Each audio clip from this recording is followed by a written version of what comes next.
चलिए सीधा रुख करते हैं। मेरे वरिष्ठ सहयोगी दीपक चौरसिया जी हमारे साथ जुड़ चुके हैं। दीपक सर, आपने कई बार मुलाकात की है ऋषि कपूर से, उनके परिवार से, कई बार आपने इंटरव्यू भी लिया उनका। किस तरीके की यादें आपके जहन में आज?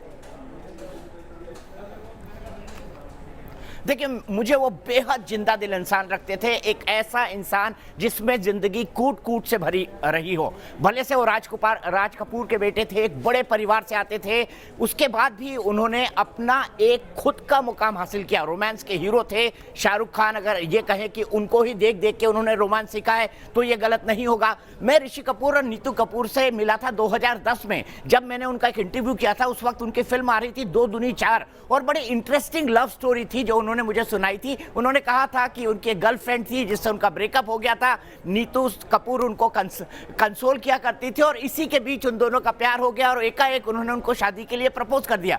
बड़े मस्ती वाले इंसान थे। जब पति पत्नी के बीच नोकझोंक की बातें हुई तो उन्होंने कहा मुझे मत बात करवाओ, अगर मैं घर जाऊंगा तो उसके बाद दीपक मुझे पिटना पड़ेगा। तो मैंने उनको यहां तक कहा था कि ऋषि कपूर जी, मेरे पास एक नंबर है जिसमें कहते हैं कि पत्नी सताए तो हमें बताए। तो बहुत जोर से हंसे थे वो। और चाहे आप उनकी कोई भी पर्सनैलिटी उठा लीजिए, उनके एक्टिंग को उठा लीजिए, उनके रोमांस को उठा लीजिए, मुल्क में उनके किरदार को उठा लीजिए। और अजीब संयोग देखिए अनुराग, उनका सबसे फेमस गाना कौन सा था? उनका सबसे फेमस गाना था बॉबी का, अंदर से कोई बाहर ना जा सके और बाहर से कोई अंदर ना आ सके। और आज उनके शरीर ने अंतिम सांस ली है इसी घड़ी में, ठीक इसी घड़ी में, जिसको हम आज की लैंग्वेज में लॉकडाउन कहते हैं। बिल्कुल, लेकिन कपूर परिवार की वो तीसरी पीढ़ी थे। क्या आपको कभी, और खुद भी वो जाने माने अभिनेता थे, क्या आपको लगा कि कभी कहीं कोई घमंड नजर आ रहा है, कहीं व्यवहार में किसी तरीके का कुछ बदलाव नजर आ रहा है, या बहुत ज्यादा सादगी, जमीन से जुड़े रहना?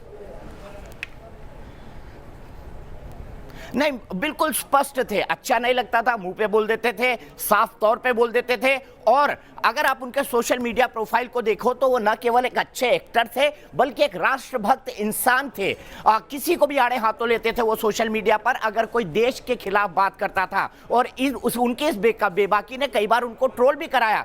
लेकिन मैंने कभी भी, ना मैंने ऋषि कपूर में कोई घमंड देखा, ना मैंने नीतू कपूर में कोई घमंड देखा, ना मैंने रणबीर के साथ मैंने उनकी फिल्म राजनीति का एक काफी लंबा प्रमोशन किया था।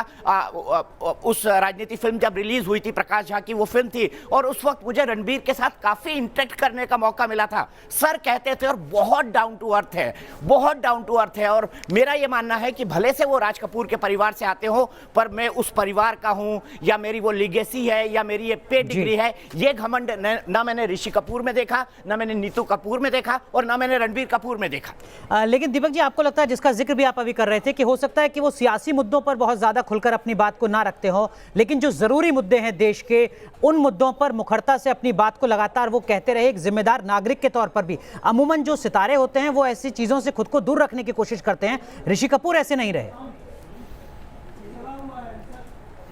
बिल्कुल नहीं रहे, बिल्कुल बेबाक थे। और कई मौकों पर उन्हें निशाने पर भी लिया गया। मोदी जी के फैन थे, मोदी जी के प्रशंसक थे, और अपनी इस बात का इजहार उन्होंने कई बार अपने सोशल मीडिया अकाउंट में किया था। मैं आपको यहां पर यह भी बताना चाहता हूं कि ऋषि कपूर अपने साथ 3 पीढ़ियों तक एक्टिंग की है। अगर आप 1970s में बॉबी में चले जाएं और इसी साल की फिल्म उठा के देख लें, इस साल या पिछले साल की 2019 की मुल्क, तो लगभग कितना लंबा उनका कैरियर है आप खुद समझ सकते हो। लगभग 5 दशक का कैरियर है। इस 5 दशक के कैरियर में अपने आप को बनाए रखना, नए रोल के हिसाब से अपने आप को इन्वेंट करना, अपने आप को खड़ा करना, तैयार करना, रोमांटिक बॉय की इमेज से निकलकर गंभीर अभिनय करना। चाहे आप उनकी दो दूनी चार देख लीजिए, चाहे आप उनकी मुल्क देख लीजिए, चाहे आप डी डे देख लीजिए जिसमें वो इरफान खान के साथ है। और मुझे आज एक दिलचस्प तस्वीर अपने एक दर्शक ने भेजी है जिसमें इरफान खान बैठे हुए हैं, मेरे ख्याल से वो डी डे का पिक्चर है, और एक तरफ ऋषि कपूर बैठे हैं। और अजब संयोग देखिए, किसे